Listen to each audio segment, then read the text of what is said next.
Hello. So I am wrapping up the 12 days of makers Angie loves, and of course I love me. We're going to take the opportunity of showing you how to make a hot dog pillowcase and show you some fun ways to customize a hot dog pillowcase. So if you've never done a hot dog pillowcase, they're the ones that you roll up, right? And they're all finished on the inside. So I was playing around with some grid and I made one with my name on it. So I'm going to show you how much fun this grid stuff is. Yeah, these are 1/2 inch finished and I didn't patchwork any of them. Okay, so I'm going to show you how much fun this stuff is to do, and then we're going to demo how to do the hot dog pillowcase. What I did was I took this fun and funky cross stitch book. Y'all know I love to cross stitch. So this is kind of like cross stitching but with fabric. You can take designs from the cross stitch book and you can put them onto fabric. Here's the alphabet that I used to make my name. I'm going to make DJ's pillowcase in the video, so I'm going to use this to make his initials next. I also made this. So isn't that adorable? This is also from this book. First, let's talk about the grid. This is a fusible grid. The brand that I like the best is 10 Sisters. They make a really good product. The lines are really clear to read. You can also buy Quilt Smart makes some grids. They don't make one quite this small. Also makes a couple of different sizes of grids as well. Pellon also makes some grid. I feel like that's a little bit thin, but you use whatever you can. But again, my preferred brand is the 10 Sisters brand. I like to use my wool mat for this process because I can pin this down. I'm going to use heat resistant pins because if I do end up ironing over them, it doesn't matter. So this is a 1-inch grid, which means I have cut a bunch of 1-inch squares. If you've never cross-stitch patterns come with a legend. Here's your colors that tell you which colors to put in which squares. So I'm not using the colors that are in this legend because I wanted something that would go with the fabric that I have picked out for him. But I'm still going to use the legend for the shape. I'm going to lay out my letter the way that it's spelled out, and I can do 1 square in each grid. We're going to fuse this, so you can pin it if you want to, but as long as you're not getting in your own way too much, it should kind of stick to it. Now, if you don't want to put an individual square for each one, the pattern has 2 squares here. So instead of cutting 2 1-inch squares, I cut a 1 by 2-inch piece. Here's my J in my pattern. So anywhere that I can do one big bulk, I'm going to. So I can count how many squares are here, and there's 2 next to each other. So I've cut a chunk that's going to fit that whole space.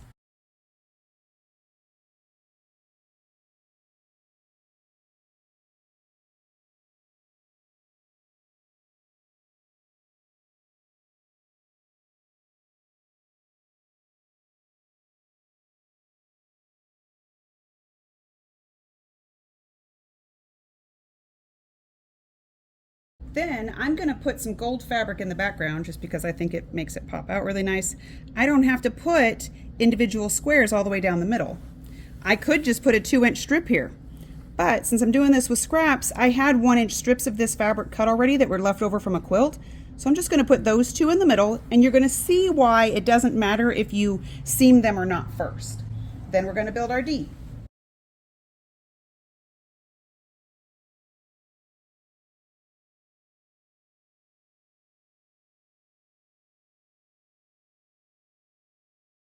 We have our D and our J. So now all I have to do is go and cut these pieces where they're going to fill in the background. I didn't figure that out ahead of time because I know that I can just go over to this grid right here and go, there's 1 2 3 by 1 2 3 4. So I can cut a 3-inch by 4-inch piece to put here. I can put 1-inch pieces here, a 1 by 2 here, and so forth until I fill this all in. So now the next thing we're going to do is we're just going to iron this down. I press it first without steam. If it doesn't stick real well, I'll go back over it with steam. But since you don't want to pick up the edges of your squares, don't drag your iron. Just sort of set your iron and move it around. It doesn't take very long for these to fuse. But I will usually go over the whole thing the first time, and then I'll check it to see and make sure everything's fused down.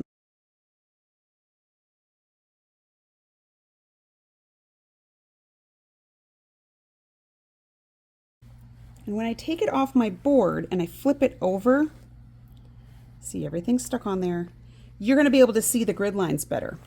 For this technique, I really like my add a quarter ruler because we're going to fold this and sew it.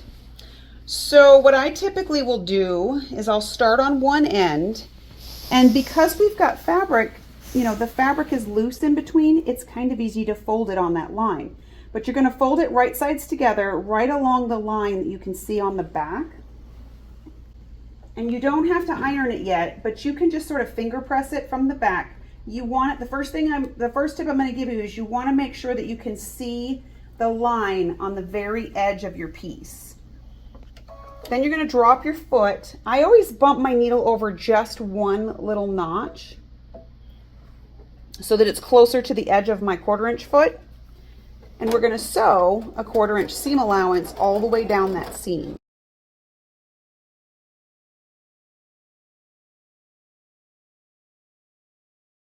We're going to sew down one direction down all of these lines. So that's my next tip, is instead of sewing every line, sew every other line, because it starts to get really bulky under there, and you want to make sure that you're not stitching down the piece that you sewed the last time. And if you sew every other line, it's easier to keep that out of the way.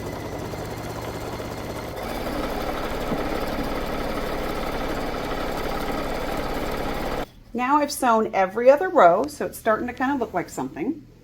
I'm going to go back and I'm going to do the ones in between. But since they're sewn on both sides, it makes it easier to maneuver them, so you're less likely to sew on the previous seam. I will take a few stitches and just kind of hold it down, and then I'll double check and make sure that, especially the very first rows, make sure they're out of the way. All right, so now it's sort of like, it looks like Roman shades, right?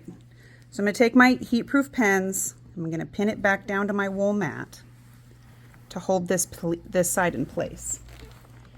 Then I'm going to kind of pull on this so it kind of stretches out a little bit, and I'm going to go right down the middle, pressing them all one direction. Again, but this just gets everything kind of smooth and flat. Then I'm going to get some really sharp scissors. So my Quilter Select applique scissors have these really sharp points here. So on the back, just going to go along everywhere that there's a seam, and I'm going to snip along the edge that's there. Don't snip into where you sewed. You're just going to snip the stabilizer, and do that on every row.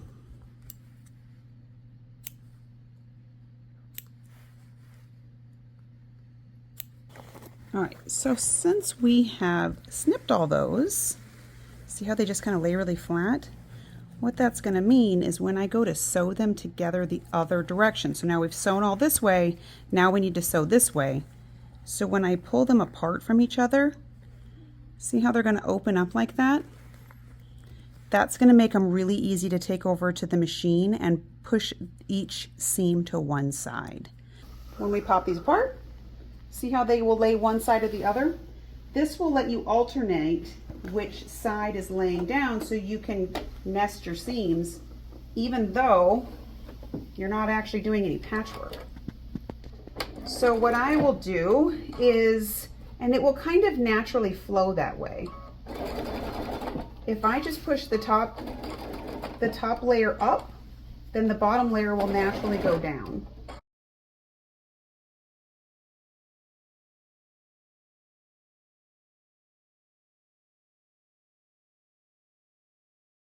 You can do every other seam going this direction too, but you probably don't really need to, and it's easier if you don't, because you want your seams to kind of nest. So see how this side, it already goes down, so you're going to want it to go down the other way.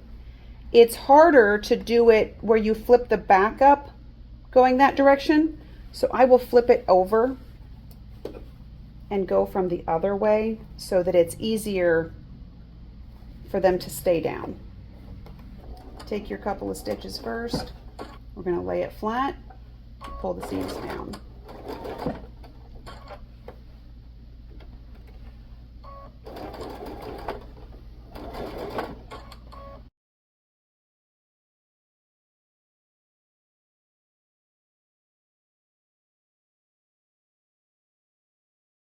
So see how they're all going the same way? You do the same thing the other direction. And on the front, you can see that it's starting to look like grid. So we're going to sew the rest of our seams. So how cute is that? So now we're going to talk about some last pressing and some trimming things. And now you've got cross-stitched fabric. We're going to pin it down to our mat. We're going to give this another good pressing. Now, remember we put our fabrics opposite directions, or our seams opposite directions. So with steam, I'm going to press those flat. All right, so I go down each one, or each other one, and with steam, I press them down. Now you don't have to press them really hard. The weight of your iron should get you there. And this is going to take a little bit of maneuvering because it's so small and tight, but once you press everything, it's kind of instantly gratifying. Everything's good and flat on the back. Look how cute that is. Now, I always plan on sewing on an extra piece of fabric on the top and the bottom because it does always kind of get a little messy. And then from the front, I'll usually give it a good steam before I do that. And I'm going to sew that all the way around to get it squared up because it is a little bit wonky. But isn't that cute? So that's how you work this stuff. There's ways to get, there's ways to center it and add it in. You can make these for like a tote bag or anything that you want to do. Now, granted, I get it. Not everybody's going to want a 1/2 inch finished square. That's okay. I just figured I'd show you the hardest option possible so that you could see that it's really not that terrifying. But see how these pieces that we just put the long strips in, they still look like we did the patchwork, but we didn't have to cut every 1 inch square. Isn't that fun? So this is the quilt that I got all the scraps for DJ's name from.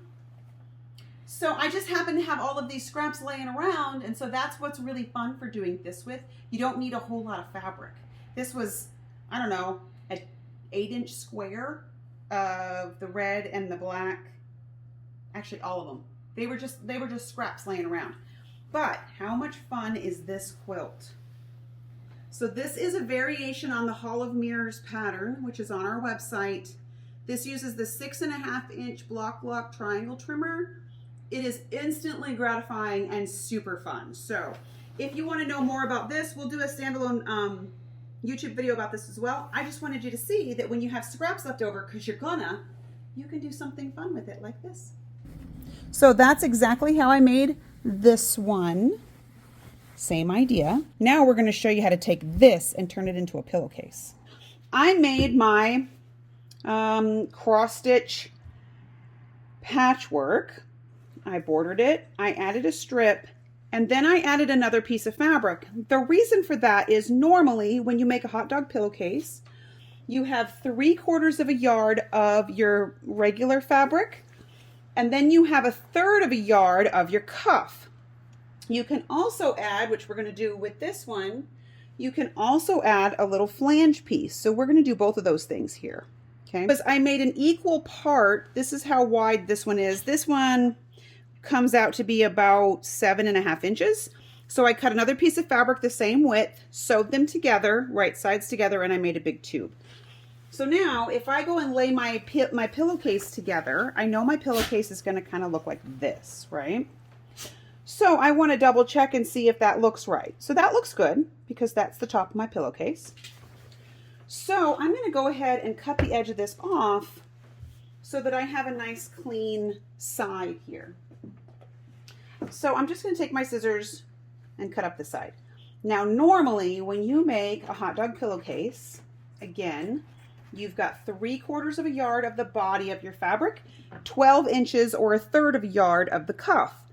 If you've got a king size pillowcase, you can use a yard of fabric and you can use a longer cuff. You can make this however you like. Personally, I like a cuff big enough that it goes over the edge of my pillow so that my pillow doesn't hang out. And I also use like king size pillows, so I always make mine a little bit longer to account for that. So here's my cuff, here's my pillowcase. I am also going to take this strip of fabric. This is 1.5 inches. I'm going to press it in half, and we're going to also add this as our little, what I call a pop of color. So I'm going to go press this in half, and we're going to start pinning everything together. This is one of my favorite sewing tools. This is precision piecing seam-align glue. The reason I like this is because I can do things that I would normally pin and not pin. I can take and just sort of put a bead of glue down in anywhere that I would normally pin. I'm just going to put a little line of glue, take the edge of my my flange. I'm just going to sort of press it in place. Now it's sticky enough to hold it where you want it, but it doesn't actually stick until you iron it.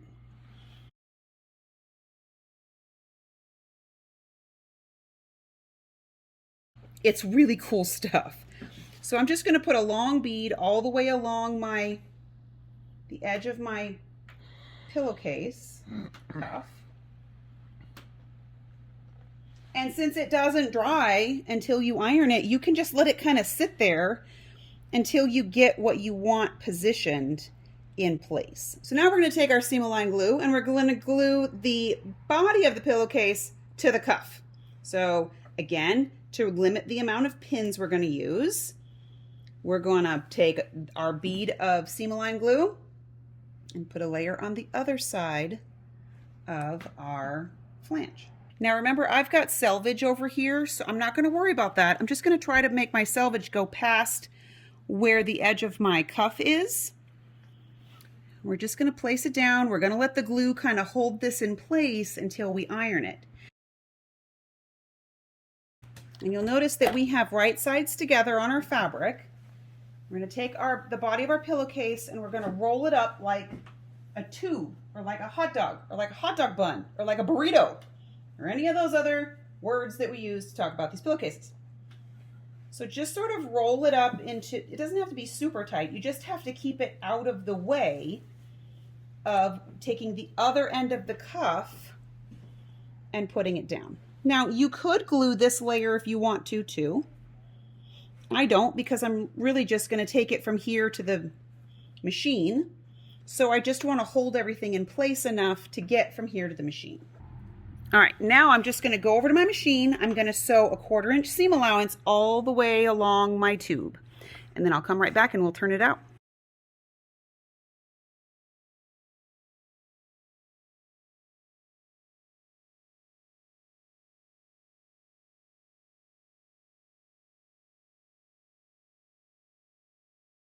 So now we've got the body of our pillowcase, we got our little flange, and we got the top part of our cuff. The first thing I do at this point is I press it, and I always press it from the inside of the pillowcase first because you want these edges to be really clean. And they give you a couple of extra tips you can do if you choose to, but they are not necessary. I always press the side that doesn't have the flange first because it's just easier. Flip it to the other side.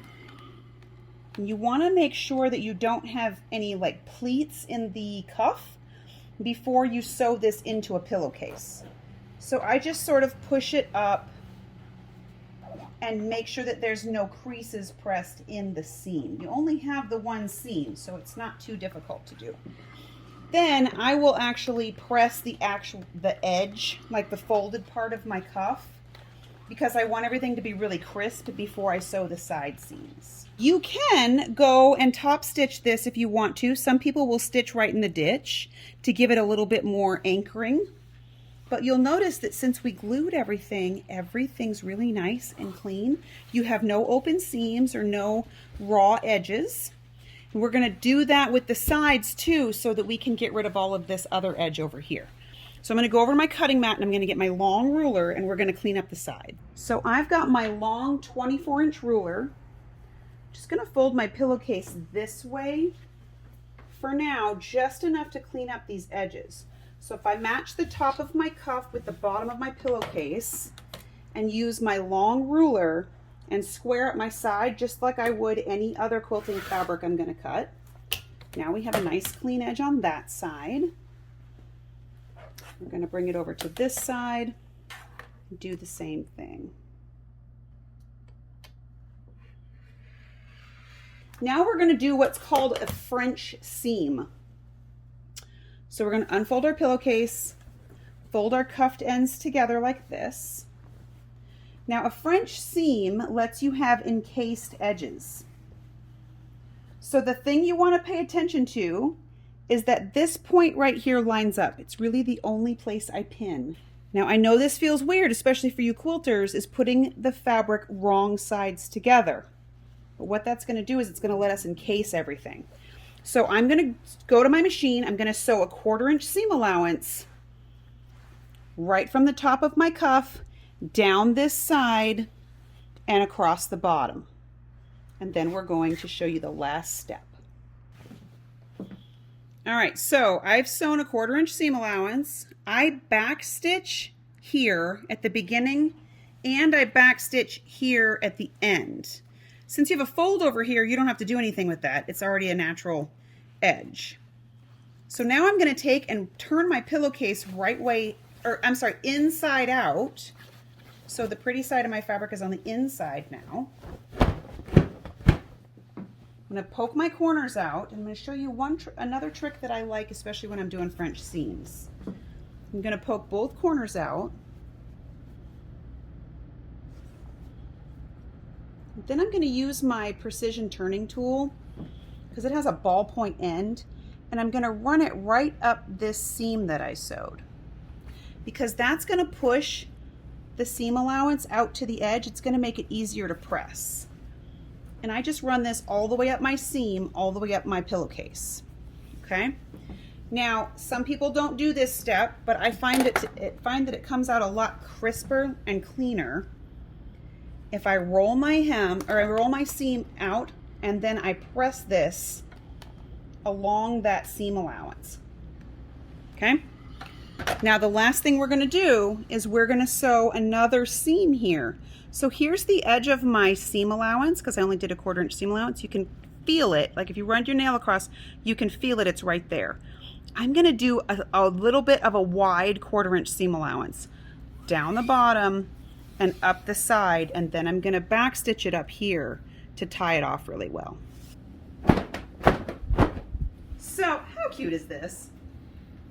Now a couple of things. Since we did a French seam, sometimes you're going to have these extra little bits of thread that stick out. It just happens because you're using cotton fabric. It unweaves a little bit while you're using it. Just trim them off. It'll be all right. Okay, you got a few up here too. So just trim them off. And there is our completed, cross-stitched, flanged, super funky pillowcase. Again, since this is the 12 days of making, how cute would this be for Valentine's Day? How cute would this be for an anniversary? There are cross-stitch patterns out there for everything. Or, you know somebody's gonna dig it if you make a pillowcase with their name on it, right? This would be great gifts for a sleepover, or you want to have a girls' weekend. These would be great gifts for that kind of thing. It's a really fun project. It's a really great option to do. I think you'll really enjoy making these, and it's fun. Everybody loves these. Everybody in our house has these on their bed, and they're everybody's favorites. So go make you some pillowcases.